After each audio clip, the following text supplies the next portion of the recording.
Батыс Қазақстан облысы құрама командалары ойын өрнегін көрсететін болады. Қос команданы ойналарына шақыратын боламыз.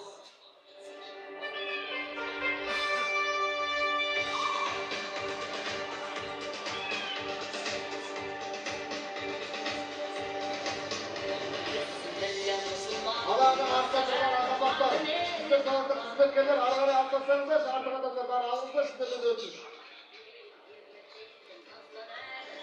Алаңның айналасындағы азаматтарды.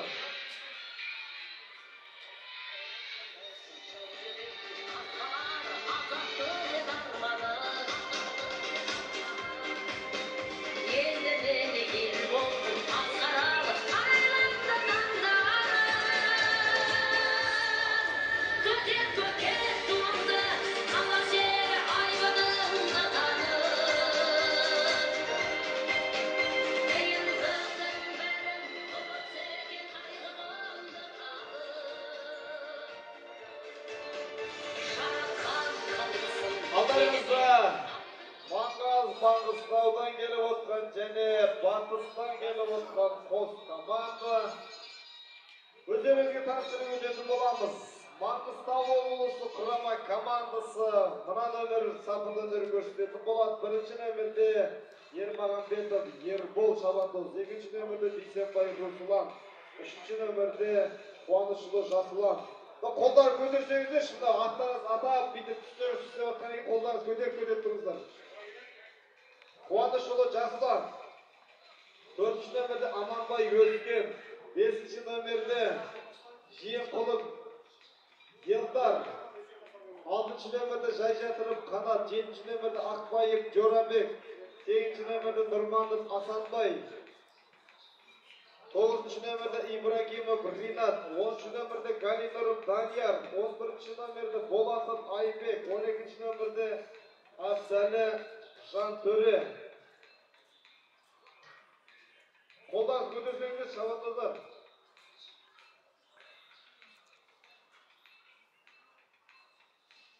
Батыс Қазақстан облысы құрама командасы мына нөмір сапында өнер көрсететін болады. Бірінші нөмірде Иманғазылы Нармағанбет, екінші нөмірде Рысалиев Сымбат, үшінші нөмірде Мұсаев Бекзат, төртінші нөмірде Айтқали Мұхаммед Али, 5-ші нөмірде Құсайынов Асуан, 6-ші нөмірде Темірханов Сабыржан, 7-ші нөмірде Жәндібеков Бірмағанбет, 8-ші нөмірде Бейсекешев Жанайдар, 9-ші нөмірде Мағзамов Мағжан, 10-ші нөмірде Елекеш Қайырбек, 11-ші нөмірде Бекетов Айберген, 12-ші нөмірде Бержанов Саманбек.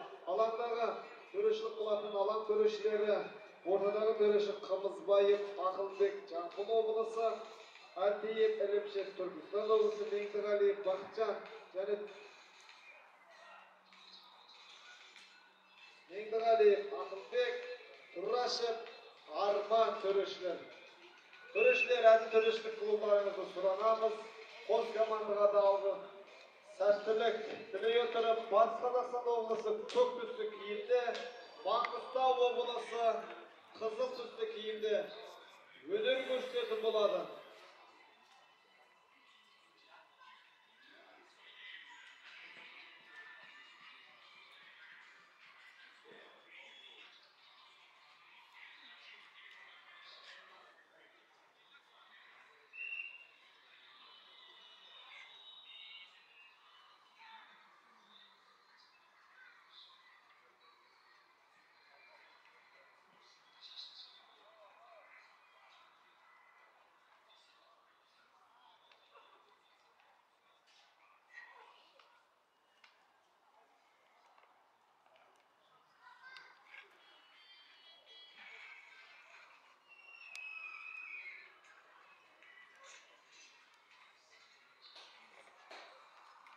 Qarda басталып кетті міне. Маңғыстау облысы қызыл түсті киімде, Батыс Қазақстан облысы көк түсті киімде өнер көрсететін болады. Қай шамалы жерден біліп алары көрсететін.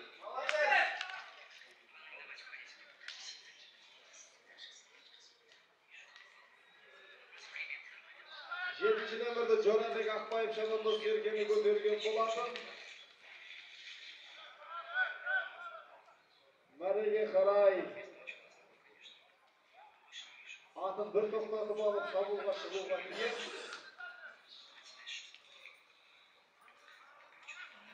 Ақбаев Жорабек Шабандозбіні мәреге қарай беттеп бара жатқанын көріп отырсыздар.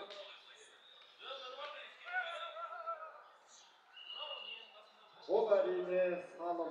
Ойынның алғашқы минутында есепті ашып отқан Ақбаев Жорабек 7-ші нөмірдегі ойыншы. Есеп 1-0. Маңғыстау облысы құрама командасы алға шығып отқан жайы бар.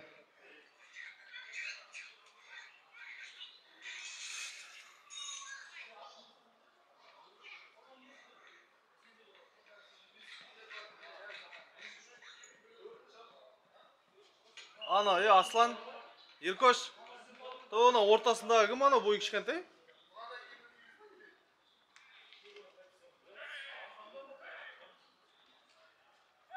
Тоғызыншы нөмірдегі ойыншы Ибрагимов Ринат Шабандозбек шеңберден Сергені көтеріп алған болатын. Серге ойын алаң ішінде қайша мотозбілі балар екен.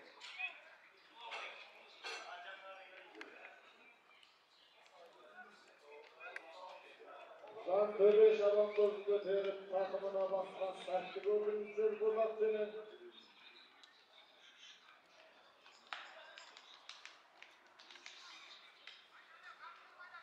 Жантөре Шабандоз.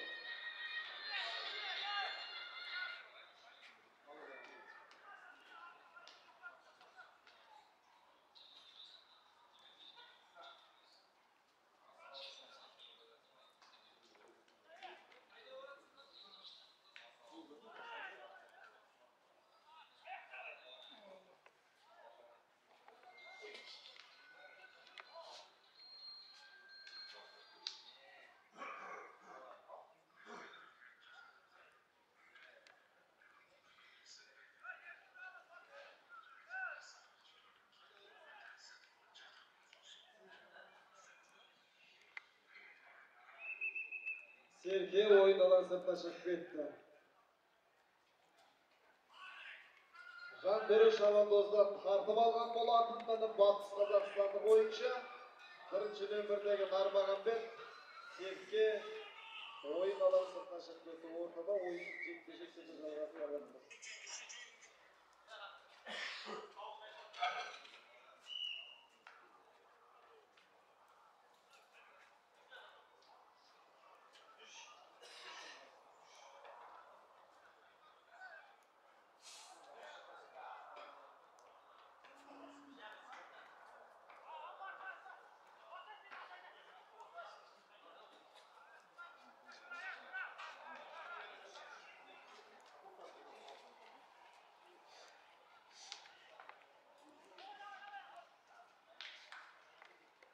Шығып кетті.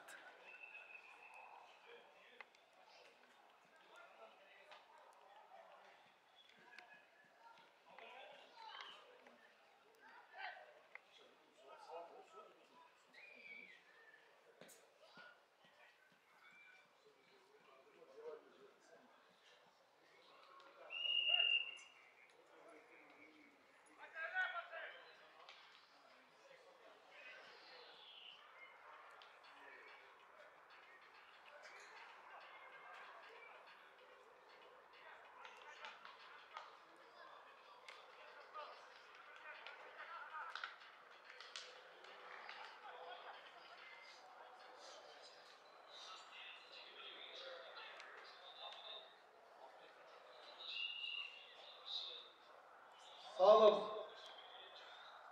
Ойынның 5-ші минутында есепті еселеп 2-0-ге жеткізіп отқан Маңғыстаулық ойыншы, 9-ші нөмірдегі ойыншы Ибрагимов Ринат Шабандоз. Есеп 2-0 Маңғыстау облысы құрама командасының ережесінде болуда.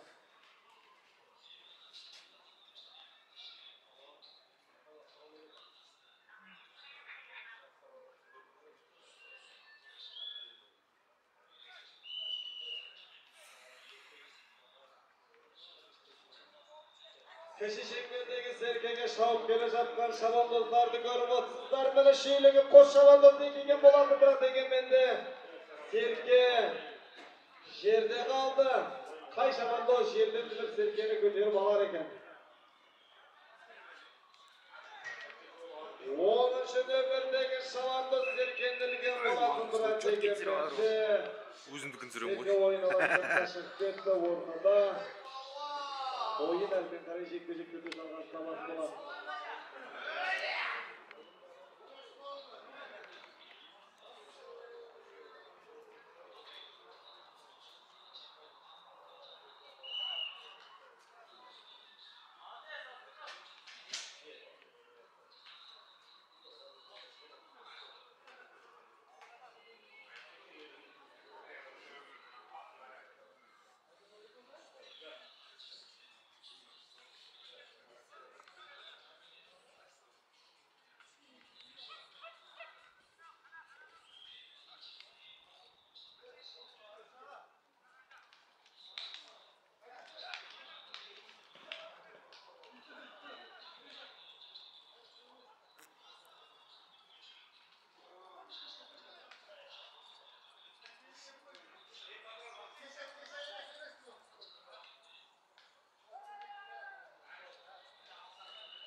Salım.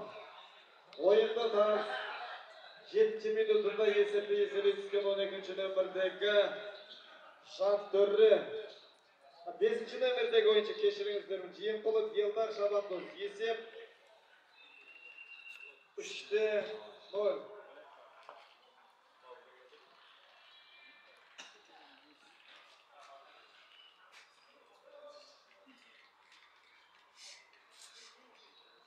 Mangistau облысы. Ассалаумағалейкум, құрметті маңғыстаулықтар. Көкпар командамыз Батыс Қазақстан облысы командасымен ойнап жатыр. Есеп әзірше 3-0. Біз YouTube арнасына видео түсіріп жатыр. Сол себепті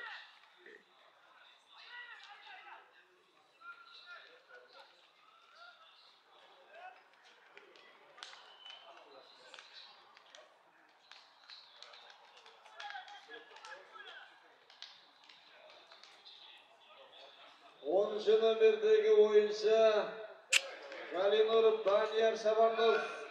Bareki жетті.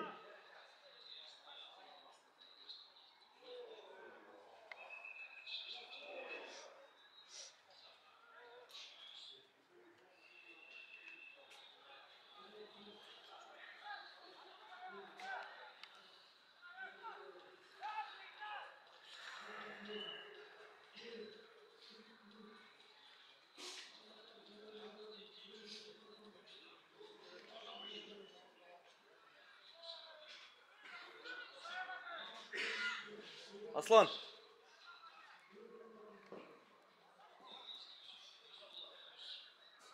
Аслан! 9-cu nömerdeki oyuncu Mangıstauluk İbrahim Rinat Şabandoz 9-cu minutta esepte eselep atқан жайы бар. Esep 4-0. Түсіре тұршы мен, история түсір жүрінші.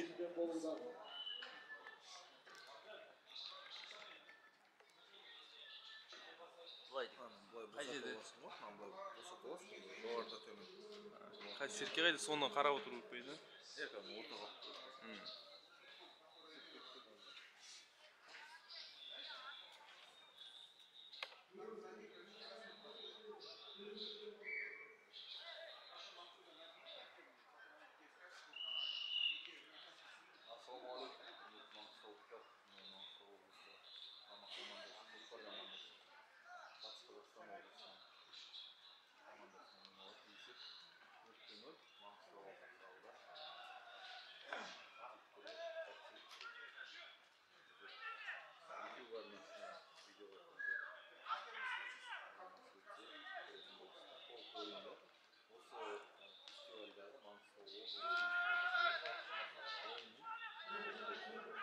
Aytkali Muhammed Ali Şabandoz'un takımında sizce Batı Қазақстан облысы командасының oyuncusu.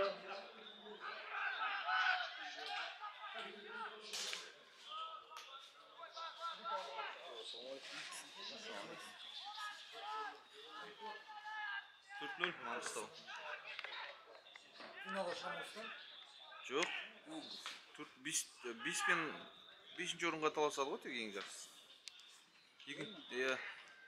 Қайсысы? Көк па қызыл ма? Қызыл. Ақош жібердім ғой мен ана баланы. Кетті мен мұнда. Ал.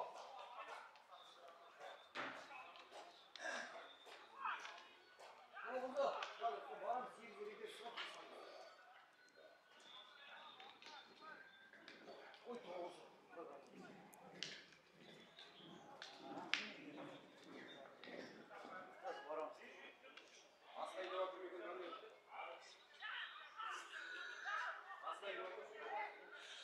Ниход.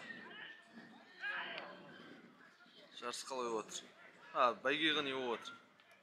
Мен тоғызының онына түсіріп. Маңғыстау облысының шабандоздары қайталап міне шабуылға шығып бара жатқанды көрдіңіздер. 8-ші номердегі ойыншы Салым ойынның 12-ші минутында есепті еселей түскен.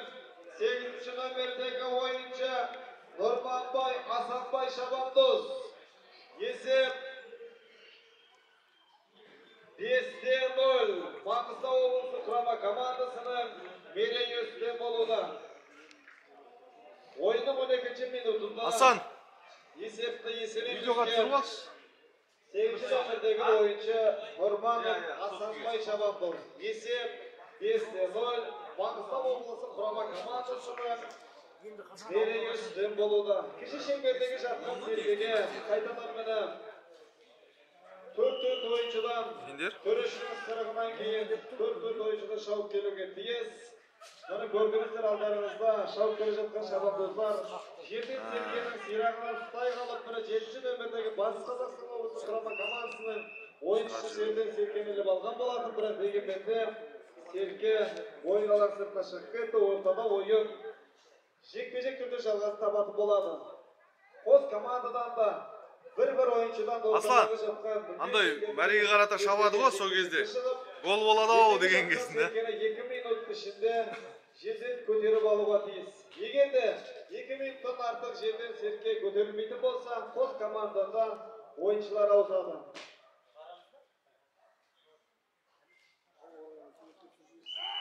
Ортада міне 5-ші номердегі ойыншы Жиенқұлов Елдар шабандозбенен 11-ші номердегі ойыншы Бекетов Айберген шабандоздың арасындағы жекпе-жек.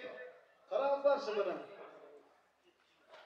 Елдар шабандоздың астындағы Көгат үстіндегі шабандозға ыңғай білдіріп, барын білдіріп міне үстіндегі шабандоз сол мүмкіндікті есе жібермей, жердегі жатқан серкені тақымына басып алып, өз командаластары бір адамнан ұстай қалып, міне жол ашылып, Жиенқұлов Елдар шабандоз мәреге қарай барған сат болатын, бірақ дегенмен де серке салы десе бермес.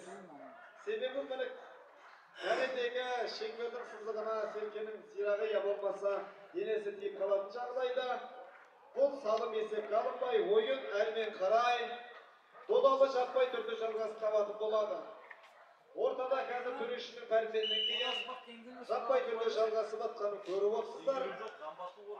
4 ойыншыдан үлкен шеңбердегі жатқан серкеге жаппай түрде шабатын болады. Қай шабандоздың мерейі болып, қай шабандоз ептілігін асырар екен. Ана бірінші күнгі қоланы бермей қалған ғой? Иә. Екінші Бір орын жоқ қараңыздаршы, деп. үлкен шеңбердегі жатқан серкені қос команданың да қос ойыншысы қос сирағынан көтеріп, 9-ші нөмірдегі ойыншы Ибрагим Ринат шабандоз барын салып көтерген болады. 7-ші нөмірдегі Ақбайым Жорабек шабандозға серкені командаласына ауысқан болатын. Ақбайым Жорабек шабандоз бұл сәтті пайдалана алар бекен. Өз командаласы 6-шы нөмірдегі жай жатырып Қанат шабандозға ауысып жіберді. Қанат шабандоз қарагер атпенен мәреге қарай жаңғыздана барған сәт болатын. Бұл әрине салым. Ойынның 16-шы минутында есепті еселей түскен жай жатырып қанат шабандоз. Есеп 6-0. Маңғыстау облысы құрама командасының мерейі үстем болуда. Тағы да қайталап кіші шеңбердегі жатқан серкеге 4-4 ойыншыдан төрешінің сырғынан кейін шауып келіп жерден серкенелі балуға тиіс. Қай шабандоз жерден шауып келіп алар екен.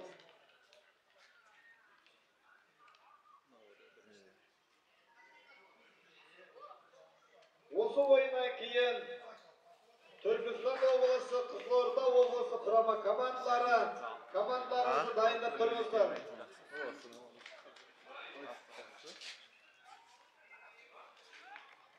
Үшінші нөмірдегі ойыншы Қуанышұлы Жасұлан шабандоз жерден сергенеліп алған болатын.